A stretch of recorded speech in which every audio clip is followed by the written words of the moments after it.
Blood group को ही पढ़ लिया था। ब्लड ग्रुप कितने प्रकार के होते हैं? 4 प्रकार के, है ना, जो किस पर डिपेंड करते हैं? एंटीजन और एंटीबॉडी पर। एंटीजन किससे रिलेटेड होती है? तो आरबीसी पर। और एंटीबॉडी की बात करते हैं तो प्लाज्मा पे, है ना। अब लिख लें इसमें एक हेडिंग बना लें, तो इसके अंतर्गत जो क्वेश्चन पढ़ते हैं, माता पिता में उपस्थित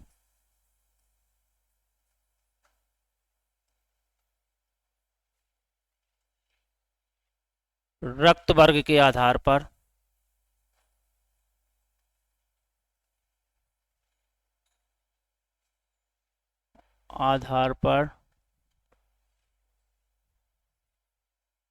बच्चों में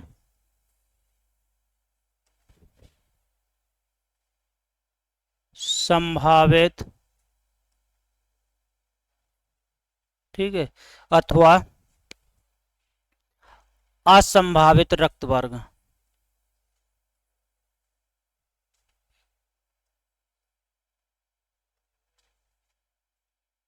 ठीक है, माता पिता में उपस्थित रक्त वर्ग के आधार पर बच्चों में संभावित अथवा असंभावित रक्त वर्ग या रक्त समूह। तो यहां से क्वेश्चन आ जाते हैं, है ना।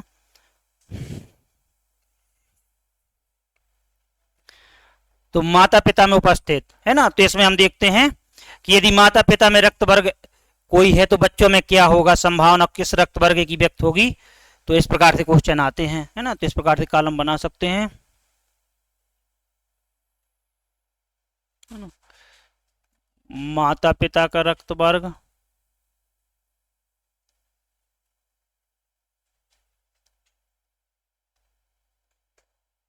ठीक है,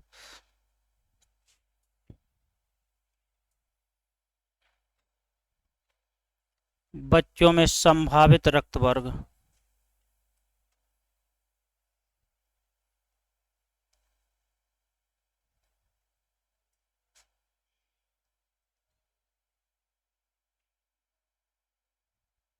ठीक है, और असंभावित रक्त वर्ग,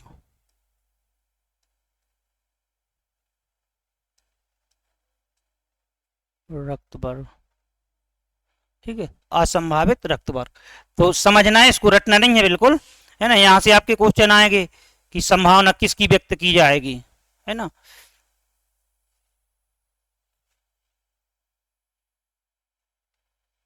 ठीक है, तो क्वेश्चन आ जाएगा यदि माता पिता का रक्त वर्ग ये है तो बच्चों में संभावना किसकी होगी या असंभावना किसकी होगी। तो इस प्रकार से आपके क्वेश्चन बनेंगे, ठीक है। तो इस प्रकार से 3 कॉलम इसमें बना लें, माता पिता का रक्त वर्ग, और दूसरे में लिख दें बच्चों में संभावित रक्त वर्ग, और तीसरे में लिख दें असंभावित रक्त वर्ग, है ना। तो इसमें जैसे इसमें हम पढ़ रहे हैं जैसे माता का रक्त वर्ग ए, ठीक है, और पिता का रक्त वर्ग ओ है ना। क्वेश्चन क्या बनेगा, यदि बालक के पिता का रक्त वर्ग ए तथा माता का रक्त वर्ग ओ है तो बच्चों में कौन कौन से संभावित रक्त वर्ग हो सकते हैं। तो हम देख रहे हैं कि संभावना में क्या हो जाएगा, ए और ओ। अब हमें ध्यान देना है कि रक्त वर्ग हमने कितने प्रकार के पढ़े थे, 4, है ना। तो बाकी कौन से 2 बचते हैं, बी और ए बी, ठीक है। तो इस प्रकार से हमें देखना है कि ब्लड ग्रुप 4 ही प्रकार के होते हैं। तो हम देखते हैं ए ओ पूछा है तो ये संभावित में आ जाएगा, बाकी के 2 जो हैं वो असंभावित में, है ना। असंभावित पूछ ले तो ये लिख देना है सीधा, है ना। यदि माता पिता में से एक का रक्त वर्ग बी, यानी माता का भी हो सकता है पिता का भी हो सकता है, और एक का ओ है, तो फिर यहां पे भी क्या आ जाएगा, बी और ओ, ठीक है। असंभावित में तो ए और ए भी आ जाएगा, है ना, ए और ए भी आ जाएगा। यदि माता पिता में से दोनों का रक्त वर्ग ए है तो संभावना किसकी होगी, ए की और ओ की। यहां पे क्या बचेगा, तो बी और ए बी, ठीक है। समझ रहे हो ना, यहाँ ए क्या ओ क्या है, सर्वदाता है, तो इसमें सर्वदाता आ जाएगा, ठीक है। इसी प्रकार यदि दोनों का रक्त वर्ग बी है तो हम देखते हैं बी हो जाएगा और ओ हो जाएगा, है ना। अब असंभावित तो यहाँ पे क्या हो जाएगा, ए और ए बी, ठीक है। इसी प्रकार से यदि माता पिता में से एक का रक्त वर्ग ए है ना, और एक का ए बी है, तो भी हम देख रहे हैं ये हो सकता है, बी हो सकता है और ए बी। ठीक है, यहां पे क्या आ जाएगा, ओ।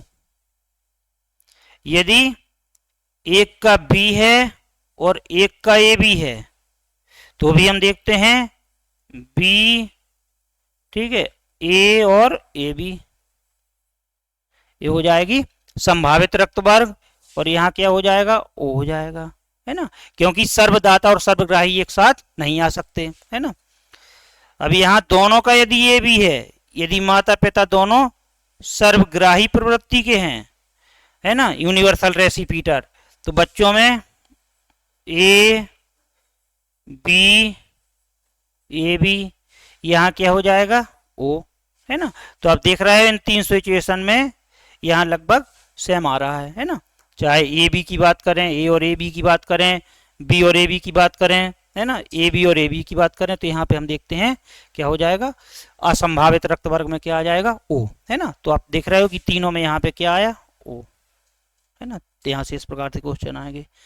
यदि माता पिता में से, ठीक है, एक का रक्त वर्ग ए है और एक का बी है, ठीक है, तो बच्चों में कौन कौन से रक्त वर्ग हो सकते हैं, तो आप देख रहे हो यदि एक का ए है और एक का बी है, तो बच्चों में सभी प्रकार के रक्त वर्ग हो जाएंगे, यानी ए भी, बी भी, ए बी और ओ। यहां क्या आ जाएगा, कोई नहीं, यानी असंभावना किसकी रहेगी, तो कोई भी नहीं। एक और पूछते हैं कि यदि माता पिता में से एक सर्वग्राही है और एक सर्वदाता है ना, तो हम देखते हैं यहां पे क्या हो जाएगा, यहां पे जो ये आना है यहां पे आ जाएगा, यानी सर्वग्राही, ये उल्टा हो जाएगा, और यहां पे ओ, यहां पे क्या बचेगा, तो ए और बी, इस प्रकार से। तो इतने क्वेश्चन हमें देखना है, इस प्रकार से यहां पे क्वेश्चन बनेंगे, है ना।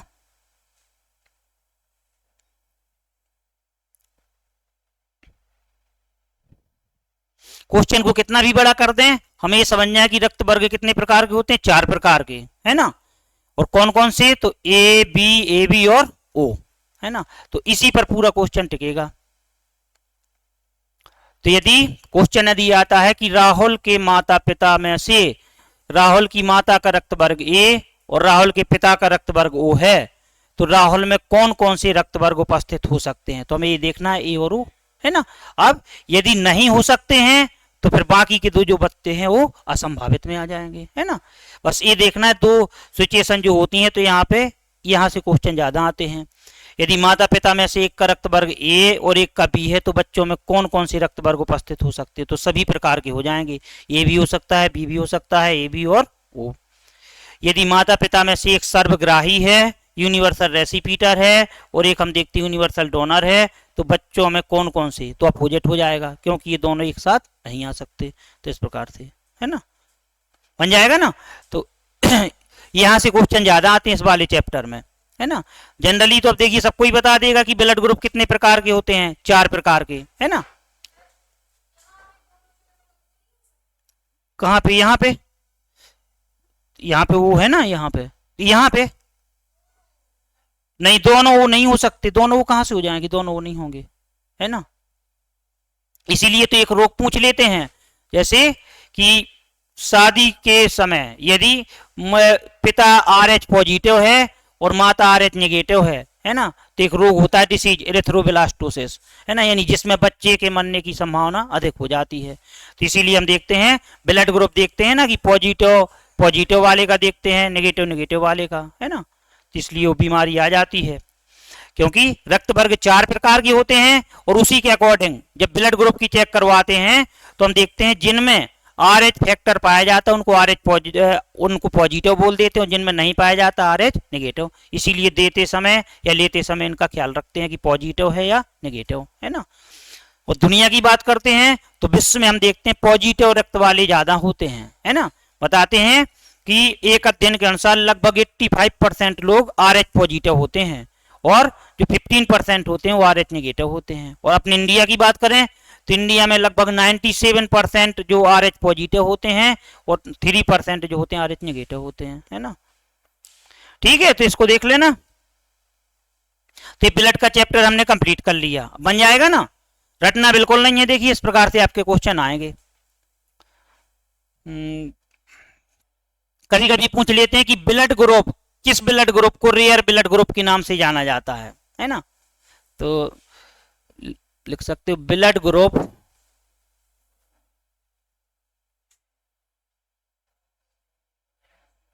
ठीक है, रक्त समूह,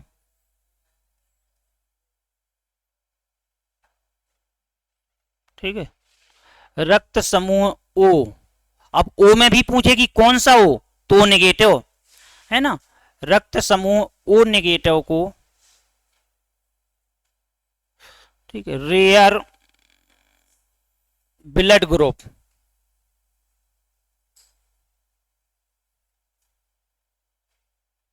ठीक है, दुर्लभ रक्त समूह है ना। इसको क्या बोल सकते हैं, दुर्लभ रक्त समूह।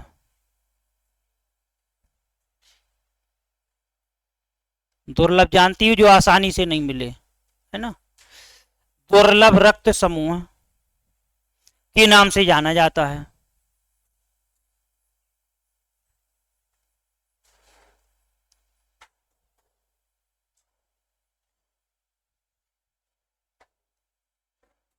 ठीक है,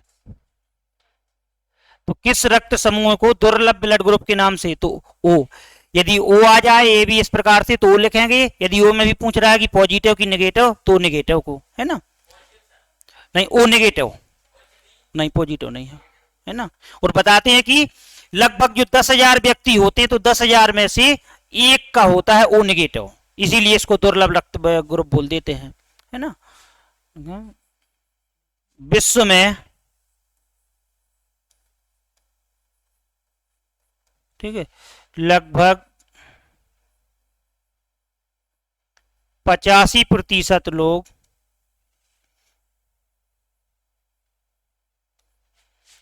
आर एच पॉजिटिव तथा लगभग 15% लोग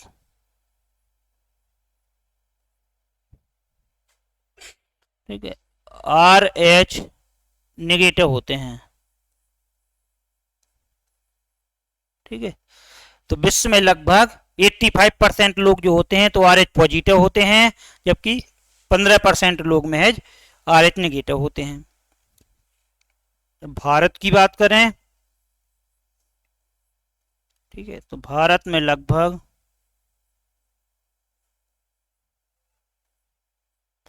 ठीक है 97% लोग,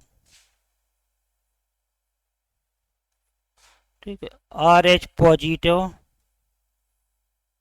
तथा लगभग, ठीक है, 3% लोग आर एच निगेटिव होते हैं, है ना। किसी बुक में ये 97 की जगह 95 भी मिल सकता है ना। तो कंफ्यूज नहीं होना है, तो 3 पूछेंगे, या तो 97 आएगा या 95 आएगा, तो यहाँ पे 5 हो जाएगा, है ना। तो इस प्रकार से, और यहाँ पे हम देख रहे हैं,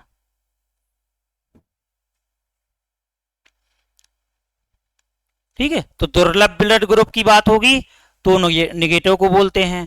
कितने परसेंट, तो आर एच जानते ही और सभी लोग, हैं ना। कहाँ से आया, तो रीसस नाम के बंदर पे खोजा गया था।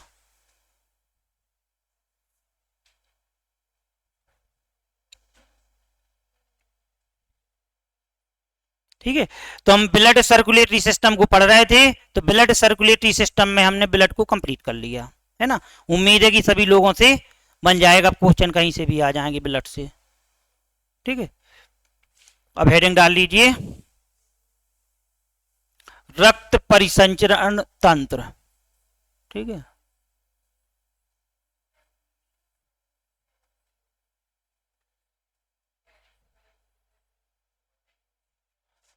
तंत्र,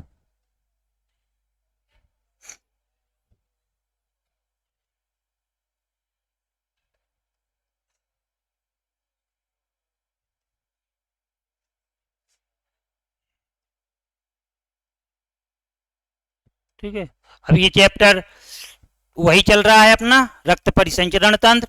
तो इसमें हमने पहले ब्लड को पढ़ लिया है, अब पढ़ेंगे परिसंचरण तंत्र को, है ना। इसको हमने डायग्राम के माध्यम से समझ भी लिया था। तो डायग्राम फिर बनाना है, लिखते जाएं अब। ठीक है, तो पहले इसमें लिख लें थोड़ा, फिर बाद में डायग्राम बना रहे हैं। ठीक है, रक्त परिसंचरण तंत्र, तो इसमें लिख लें मनुष्य तथा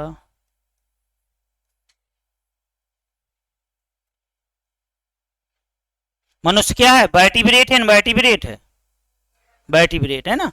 मनुष्य तथा अन्य उच्च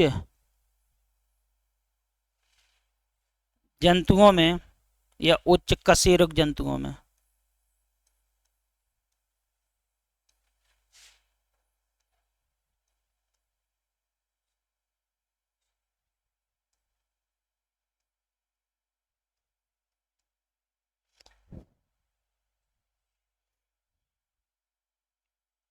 पचे हुए भोज्य पदार्थों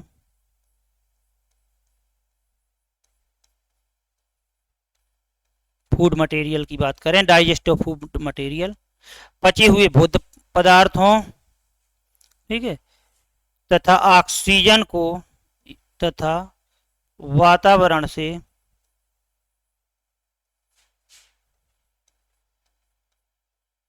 ली गई ऑक्सीजन को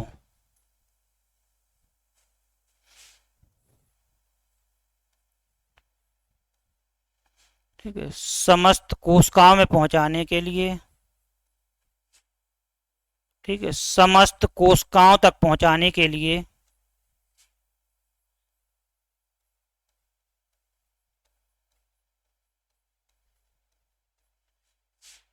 लिए एक तंत्र पाया जाता है,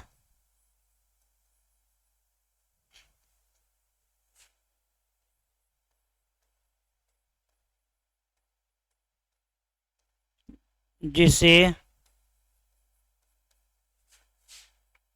परिसंचरण तंत्र कहते हैं।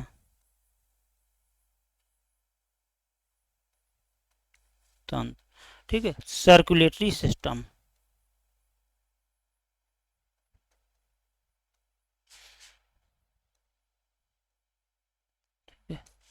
जिसे परिसंचरण तंत्र कहते हैं।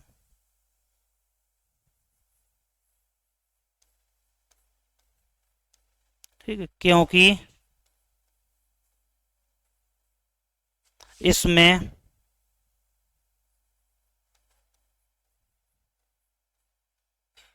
रक्त की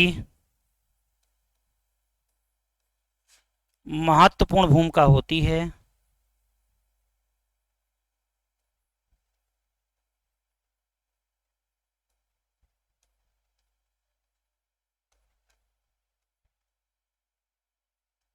ठीक है, क्योंकि इसमें रक्त की महत्वपूर्ण भूमिका होती है,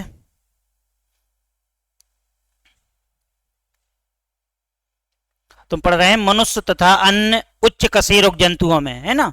कशेरुक यानी जिनमें वर्टिब्रल कॉलम पाई जाती है, पचे हुए भोज्य पदार्थ यानी डाइजेस्टिव फूड मटेरियल, और वातावरण से ली गई ऑक्सीजन को समस्त कोशिकाओं तक पहुंचाने के लिए, है ना, सेल्स की बात हो रही है, एक तंत्र पाया जाता है जिसे क्या बोलते हैं, परिसंचरण तंत्र।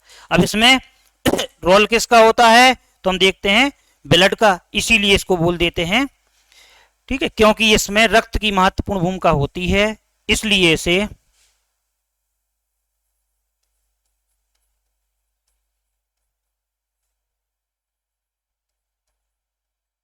ठीक है, रक्त परिसंचरण तंत्र कहते हैं।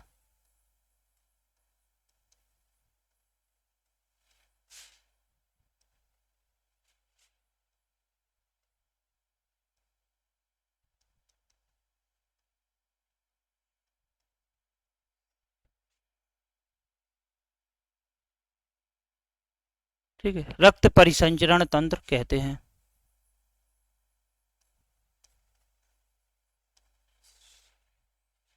ठीक है, लिख लें इसकी खोज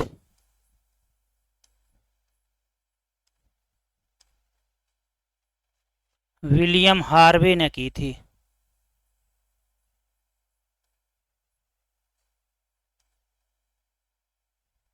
ठीक है, विलियम हार्वे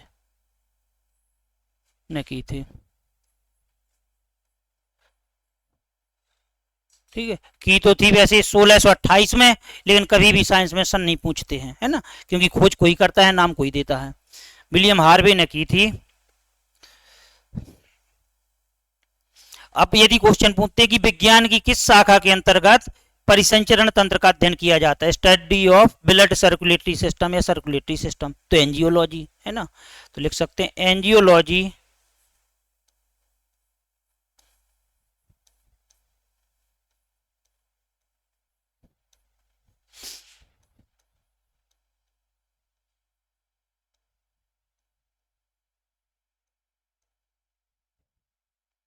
के अंतर्गत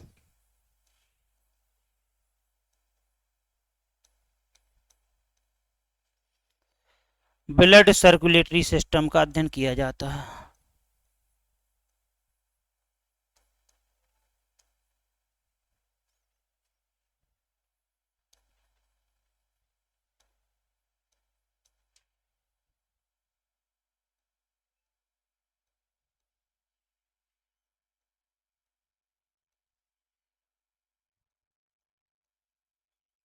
ठीक है, तो विज्ञान की किस शाखा के अंतर्गत अध्ययन किया जाता है रक्त परिसंचरण तंत्र का, तो एंजियोलॉजी। बस ये देखना है कि यदि ब्लड की बात होगी कि रक्त का अध्ययन किस शाखा के अंतर्गत किया जाता है, तो हेमेटोलॉजी, है ना, और रक्त परिसंचरण तंत्र की बात होगी तो हम देखते हैं किसके अंतर्गत, एंजियोलॉजी, है ना।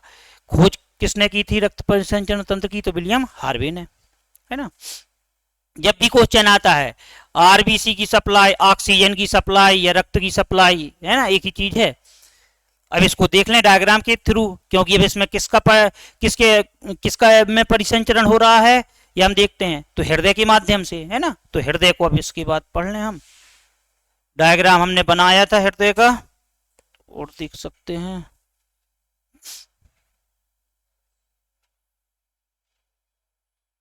कितने चैम्बर में बटा होता है ना, तो ह्यूमन हार्ट की बात करते हैं तो 4 चैम्बर में बटा होता है।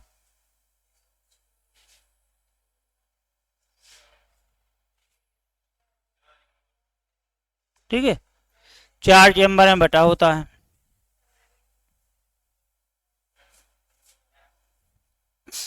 चार चैम्बर में बटा होता है, बना चुके हैं वैसे इसको।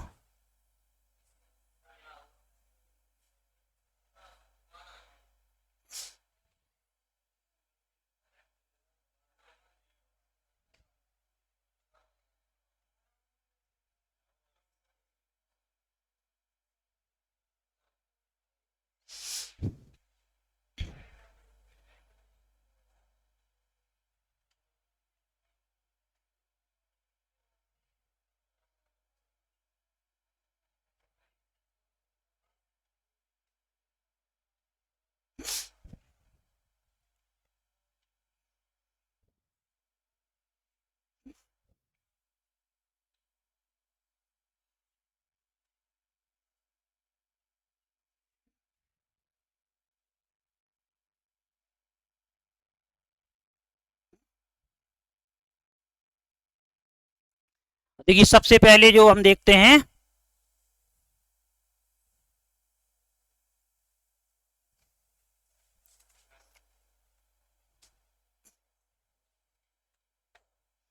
रक्त किसके थ्रू आता है हार्ट में, तो हम देखते हैं वेंस के थ्रू, है ना, शिराओं के थ्रू,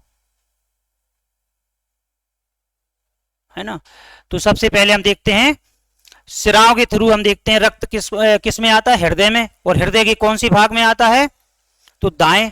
तो हृदय के दाएं भाग में कैसा होता है, शुद्ध रक्त या शुद्ध इम्प्योर ब्लड, है ना, या डीऑक्सीजनेटेड ब्लड या अशुद्ध रक्त। तो हृदय के दाएं भाग में अशुद्ध रक्त होता है और हृदय के बाएं भाग में शुद्ध रक्त होता है। ये क्या है, हृदय का दायां भाग यानी राइट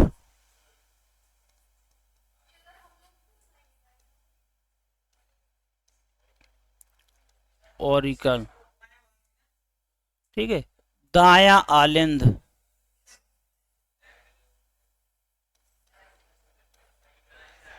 ठीक है, दाया आलिंद, और ये क्या हो जाएगा, दाया निलय,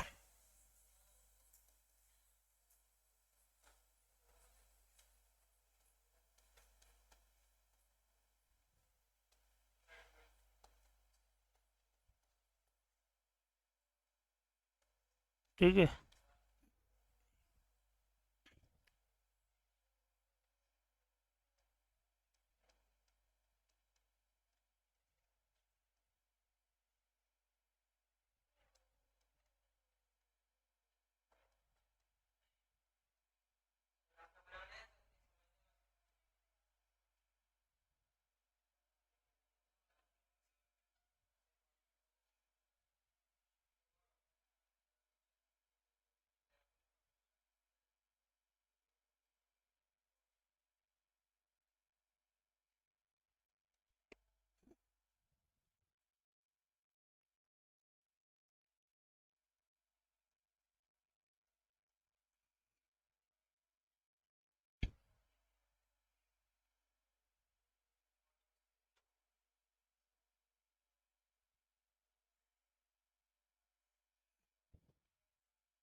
बना सकते हो।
ठीक है। तो देखिए हृदय कितने पार्ट में बटा होता है? चार। दो आलिंद और दो निलय। हृदय के ऊपरी भाग में हम देखते हैं आलिंद होते हैं और निचले भाग में निलय होते हैं। हृदय के दाएं भाग में अशुद्ध रक्त होता है यानी डीऑक्सीजनेटेड ब्लड होता है और हृदय के बाएं भाग में ऑक्सीजनेटेड ब्लड होता है। तो सबसे पहले सिराओं की बात करते हैं तो सिराएं जो होती हैं है ना, वेंस की बात करें तो डीऑक्सीजनेटेड ब्लड होता है और सिराओं का कार्य क्या होता है कि विभिन्न अंगों से है ना, विभिन्न अंगों से अशुद्ध रक्त को कहां पे लाती हैं? हृदय में। और हृदय के कौन से भाग में? दाएं भाग में। तो सबसे पहले अशुद्ध रक्त कहां पे आता है? दाएं भाग यानी दाएं आलिंद में। अब दाएं आलिंद और दाएं निलय के बीच में हम देखते हैं त्रिवलनी कपाट पाए जाते हैं। ये क्या है? पाइप नुमा संरचना। तो इनको बोल देते हैं ट्राइकस्पिड वाल्व या त्रिवलनी कपाट है ना। ये स्ट्रक्चर है, इसको क्या बोलेंगे? Tricuspid valve. ठीक है, या त्रिवलनी कपाट। और ये जो यहाँ पे है एक, इनकी संख्या कितनी है? दो। तो इनको बोल देते हैं बाइकस्पिड वाल्व या द्विवलनी कपाट। ठीक है, तो यहाँ पे हम देखते हैं कि दाएं आलिंद से दाएं निलय में जो डीऑक्सीजनेटेड ब्लड होता है तो किसके थ्रू?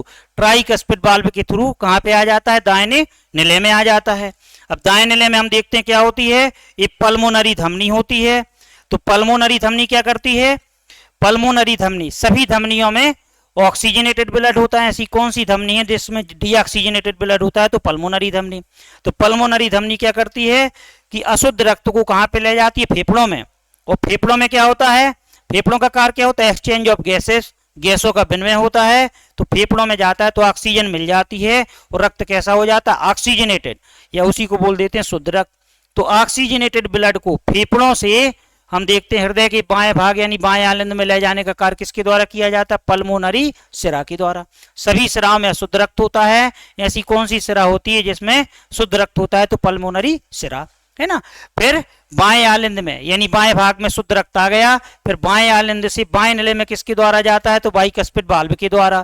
फिर इसके बाद जो धमनियां होती है तो संपूर्ण शरीर को पंप करती हैं। तो इस प्रकार से ये चलता रहता है ना। तो हम देखते हैं हृदय क्या है? एक त्रिकोणीय संरचना है, बंद मुट्ठी नुमा, है ना। और हम देखते हैं कि क्या होता है, कितने चैम्बर में बटा होता है? 4। ऊपर आलिंद होते हैं और नीचे निलय होते हैं। तो क्वेश्चन आपके अधिकतर कि फुफ्फुस धमनी का कार्य क्या है, फुफ्फुस सिरा का कार्य क्या है, इस प्रकार से 4 ऑप्शन मिल जाएंगे। तो हम देखते हैं फुफ्फुस धमनी का कार्य क्या है कि दाहिने निलय से, है ना, दाहिने निलय से अशुद्ध रक्त को कहां पे पहुंचाती है? फेफड़ों में, है ना, लंग्स में। अब फुफ्फुस सिरा क्या करती है कि फेफड़ों से ऑक्सीजनेटेड ब्लड को यानी शुद्ध रक्त को या प्योर ब्लड को हम देखते हैं कहां पे ले जाती है? हृदय के बाएं भाग यानी बाएं आलिंद में, है ना। तो इस प्रकार से प्रोसेस चलती रहती है। क्या देखिए इनमें क्या होता है कि सबसे जो अशुद्ध रक्त, अब जैसे इसमें एओर्टा भी पाए जाते हैं, जब इसकी वर्किंग को पढ़ेंगे, है ना, तो ऐसी कौन सी धमनी है जो हम देखते हैं कि शरीर के विभिन्न भागों में रक्त को पहुंचाती है, कौन सी सिरा है? तो हम देखते हैं सबसे बड़ी धमनी कौन सी होती है? तो एओर्टा होती है ना। तो यहां बस हमें ये देखना है कि हृदय में रक्त क्या होता है? पंपिंग होता है, शुद्ध नहीं होता है ना। अब रक्त का प्यूरिफिकेशन, जैसा आपने पूछा रक्त का प्यूरिफिकेशन कहाँ होता है? तो फिर किडनी में। रक्त का शुद्धिकरण कहाँ होता है? किडनी में। उसी को वृक्क बोलते हैं, उसी को गुर्दा बोलते हैं। यहाँ हृदय का काम क्या है? केवल और केवल पंपिंग का, है ना। हृदय का काम क्या है? पंपिंग का। तो शरीर के भागों में, भिन्न भागों में सप्लाई करने का। यहाँ जो हम बोलते हैं ना कि प्योर ब्लड इम्प्योर ब्लड, ये प्योर ब्लड इम्प्योर ब्लड इसलिए बोलते हैं क्योंकि ऑक्सीजन रिच को प्योर बोल देते हैं, जिसमें ऑक्सीजन की अधिकता होती है, और जिसमें कार्बन डाइऑक्साइड की अधिकता होती है यानी कार्बन डाइऑक्साइड रिच को क्या बोल देते हैं? इम्प्योर ब्लड बोल देते हैं। तो जब फेफड़ों में जाता है तो लंग्स में जाता है तो हम देखते हैं कि ये क्या होता है? ऑक्सीजन मिल जाती है तो ऑक्सीजन रिच हो जाता है यानी ऑक्सीजनेटेड ब्लड हो जाता है। तो यहाँ प्योर और इम्प्योर से तात्पर्य किससे? ऑक्सीजनेटेड और डीऑक्सीजनेटेड से है ना, यानी कार्बन डाइऑक्साइड युक्त और ऑक्सीजन युक्त। तो इस प्रकार से, है ना, बस हमें ये देखना है कि आलिंद और निलय, आलिंद ऊपर होते हैं, निलय नीचे होते हैं, है ना। कितने चैम्बर में होता है? तो 4 चैम्बर, है ना। मछलियों में हम देखते हैं, मछलियों में हृदय कितने चैम्बर का बटा होता है? तो 2 में होता है ना। एम्फीबियन की बात करते हैं तो एम्फीबियन में 3, है ना। रेप्टाइल्स में भी 3 का होता है, लेकिन अपवाद स्वरूप बात करें तो क्रोकोडाइल की बात करें, एलिगेटर की बात करें तो 4 का होता है ना। एबीज की बात करें, बर्ड्स की बात करें, पक्षियों की बात करें तो 4 का, है ना। और स्तनधारियों की बात करें, मैमल्स की बात करें तो भी 4 का, है ना। अब स्तनधारी में चाहे चूहा हो चाहे मनुष्य हो, सभी का हृदय कितने का बटा होता है? 4 कोष्ठों का, है ना। ठीक है, तो इसको लिख लें थोड़ा।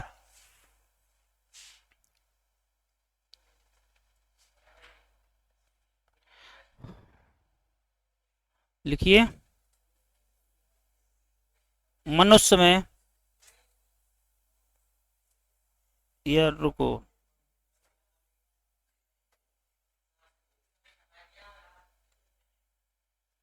लिख लीजिए, सभी व्यक्तियों का हृदय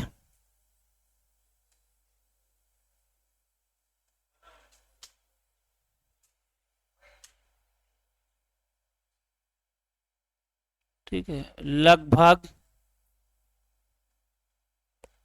समान आकार का होता है।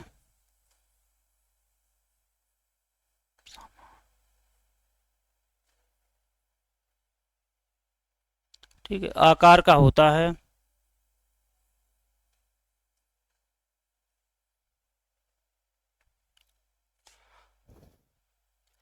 नवजात शिशु में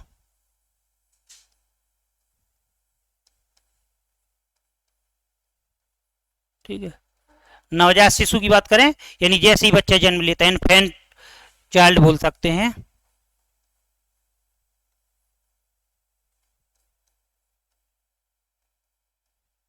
ठीक है।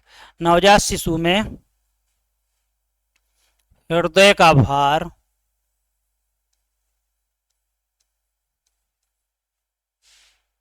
ठीक है लगभग कितना होता है 20 ग्राम। तो यदि क्वेश्चन पूछते हैं कि नवजात शिशु की बात करें हृदय का भार कितना होगा, लगभग 20 ग्राम, है ना। अब महिलाओं और पुरुषों की बात करें तो महिलाओं में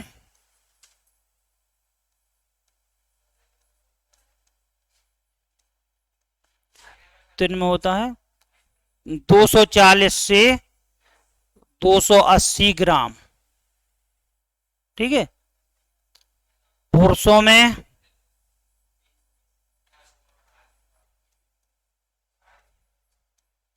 है ना तो 280 से 340 ग्राम, है ना। ते जनरली यदि पूछा जाता है कि नवजात शिशु में तो 20 ग्राम, महिलाओं में 240 से 280 ग्राम, पुरुषों में 280 से 340 ग्राम। या एवरेज पूछ लिया जाए कि लगभग कितना होता है तो 350 ग्राम बोल सकते हैं। हाँ, इस प्रकार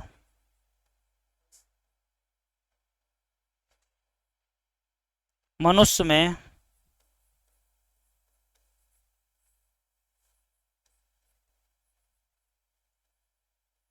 हृदय का भार लगभग 350 ग्राम होता है। ठीक है, 350 ग्राम होता है।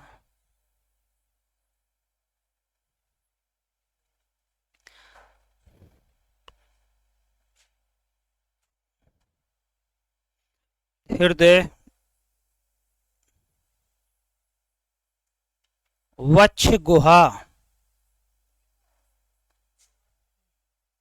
थोरिसिस कैप्टी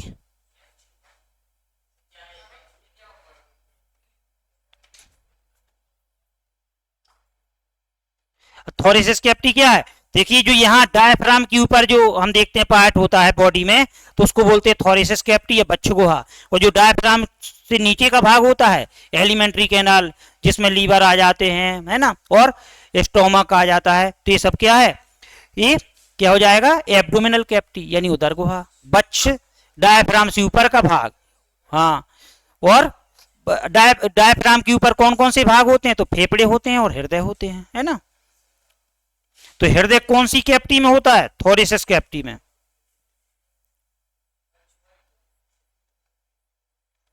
स्थित होता है। ठीक है, तो जनरली पूछ सकते हैं कि हृदय कौन सी गुहा में स्थित होता है तो बच्च गुहा में।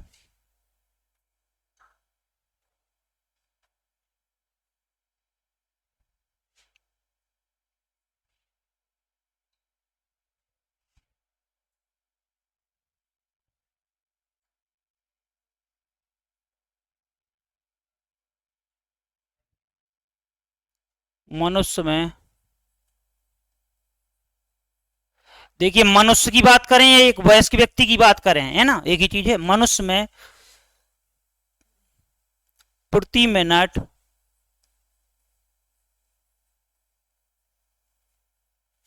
हृदय धड़कन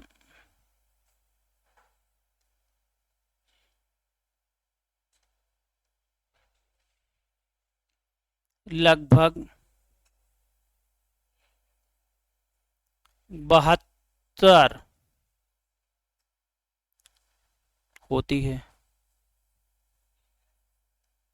ना। तो हार्ट बीट की बात करें तो 1 मिनट में कितनी बार धड़कता है या कितनी होती है तो हम देखते हैं 72। और प्रति धड़कन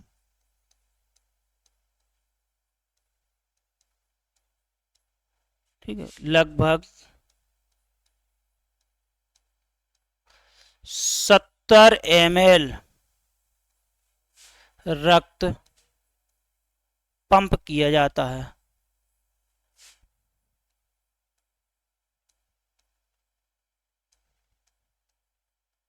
ठीक है, इस प्रकार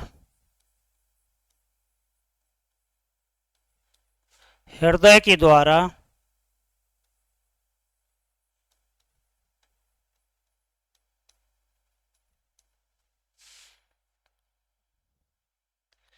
प्रति मिनट पंप किए जाने वाले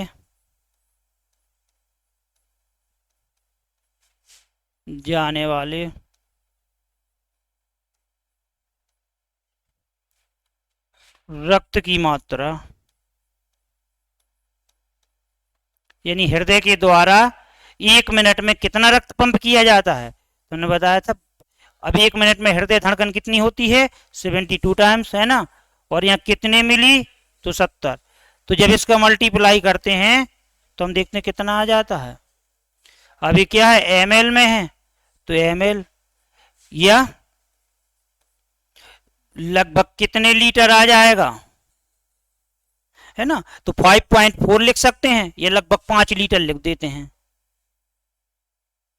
तो हृदय के द्वारा 1 मिनट में कितना रक्त पंप किया जाता है, तो लगभग 5 लीटर, है ना। अब हम यदि कहें कि 5 लीटर तो होता ही है, फिर क्यों, तो वही बना रहता है कि एक बार हृदय जो रक्त जो है, तो हृदय से शरीर के विभिन्न भागों में जाता है और विभिन्न भागों से हृदय में, इस प्रकार से प्रोसेस चलती रहती है। हाँ, सर्कुलेट, है ना। तो इस प्रकार से हृदय के द्वारा एक धड़कन में कितना रक्त पंप किया जाता है, तो 70 ml। और एक बार 1 मिनट में कितनी बार धड़कता है, तो 72 बार, है ना। कभी कभी क्या क्या होता है कि जब हार्ड वर्क करते हैं, एक्सरसाइज करते हैं, है ना, तो हम देखते हैं उस समय जो हार्ट बीट है वो बढ़ जाती है ना।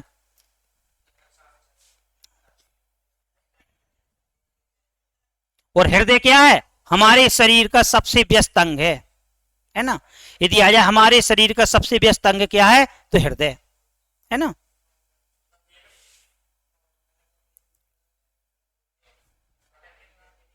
ठीक है, विभिन्न अवस्थाओं में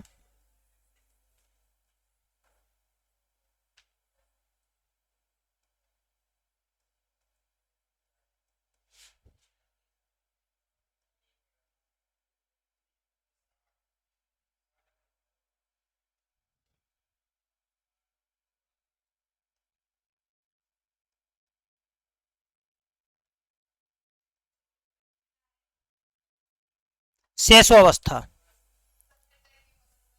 विभिन्न अवस्थाओं में हृदय दर, ऐसा लिख लें।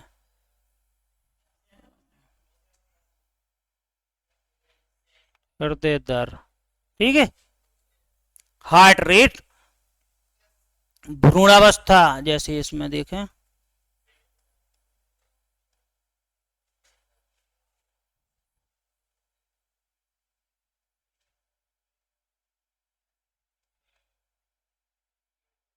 ठीक है, भ्रूणावस्था, इम्ब्रियो स्टेज, तो इसमें हमने पढ़ा था लगभग 150, ठीक है, 150 प्रति मिनट, ठीक है। शेषावस्था,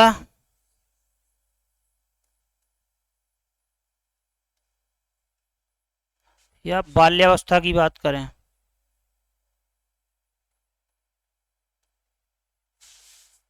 ठीक है, इन्फेंसी एज,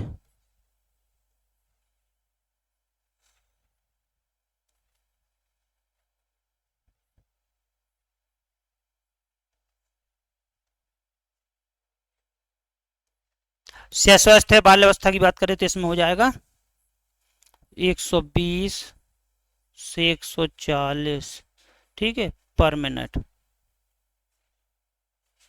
वयस्कावस्था,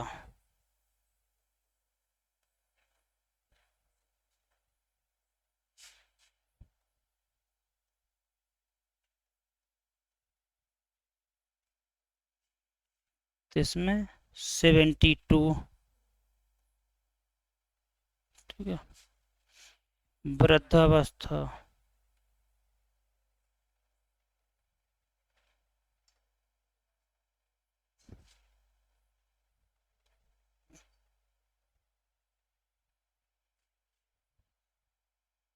60, पर मिनट। ठीक है, तो विभिन्न अवस्थाओं में हृदय दर हो गई।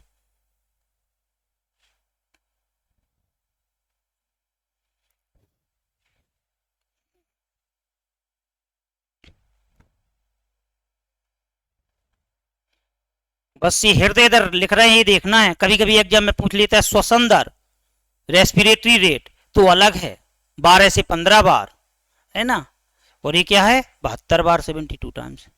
बस ये देखना है, कभी कभी हम कंफ्यूज हो जाते हैं, तो हृदय दर लिख रहे हैं ना कि श्वसन दर। ठीक है, अब किसके द्वारा मापा जाता है हृदय दर को, तो लिख लें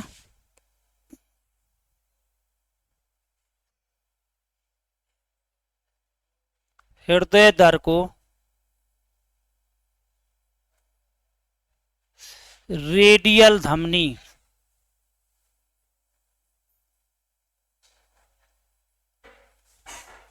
ठीक है, रेडियल धमनी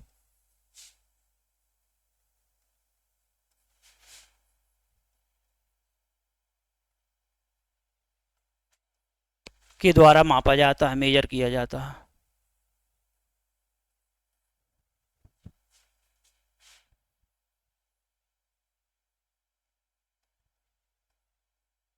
ठीक है, तो यदि धमनी पूछते हैं तो कौन सी धमनी हो जाएगी, रेडियल धमनी। यदि आएगी कौन सी उपकरण के द्वारा मापते हैं, तो लिख लें हृदय दर को स्टेथोस्कोप,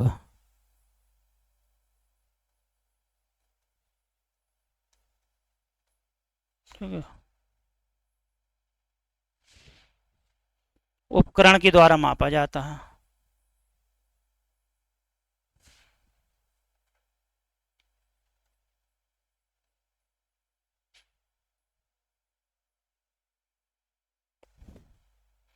जाता है,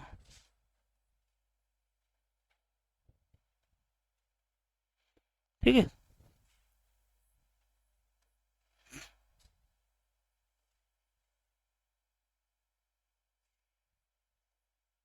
स्टेथोस्कोप उपकरण के द्वारा मापा जाता है। ठीक है, तो इसमें लिखना है, इसमें